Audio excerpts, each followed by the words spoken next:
किसी शहर में दो भाई रहते थे। उनमें से एक शहर का सबसे बड़ा बिजनेसमैन था तो दूसरा एक ड्रग एडिक्ट था जो अक्सर नशे के हालत में लोगों से मारपीट किया करता था। जब लोगों ने इन दोनों भाइयों के बारे में जानने की कोशिश की तो वे लोग आश्चर्य हो गए कि आखिर दोनों में इतना अंतर क्यों है, जबकि दोनों एक ही माता पिता की संतानें हैं, एक जैसी शिक्षा प्राप्त की है और बिल्कुल एक जैसे माहौल में पले बड़े हैं।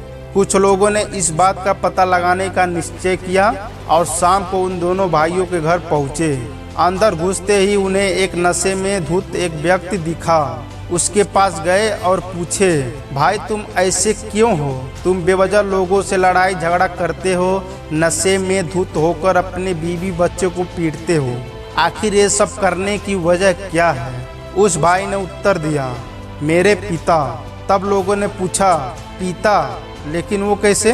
भाई ने बोला, मेरे पिता शराबी थे, वे अक्सर मेरी माँ और हम दोनों भाइयों को पीटा करते थे। तो बताओ भला तुम लोग मुझसे क्या उम्मीद कर सकते हो? इसलिए मैं भी वैसा ही हूँ। फिर वे लोग दूसरे भाई के पास गए। वो अपने काम में व्यस्त था और थोड़ी देर बाद उन लोगों से मिलने आया और बोला, माफ़ कीजिएगा, मुझे आने में थोड़ी देरी हो गई। और फिर बोला, बताइए मैं आप लोगों की क्या मदद कर सकता हूँ? लोगों ने इस भाई से भी वही प्रश्न किया। आप इतने सम्मानित बिजनेसमैन हैं, आपकी हर जगह पहुँच है, सभी आपकी प्रशंसा करते हैं, आखिर आपकी इन उपलब्धियों की वजह क्या है? तो दूसरे भाई ने बोला, वही जो बिजनेसमैन था, मेरे पिता। लोगों ने आश्चर्य से पूछा, भला वो कैसे? तब दूसरे भाई ने जवाब दिया, मेरे पिता शराबी थे, नशे में वो हम दोनों भाइयों को पीटा करते थे। मैं ये सब चुपचाप देखता रहता था और तभी मैंने निश्चय कर लिया था कि ऐसा बिल्कुल नहीं बनना चाहता, कि जो है मैं ऐसा बिल्कुल नहीं बनना चाहता।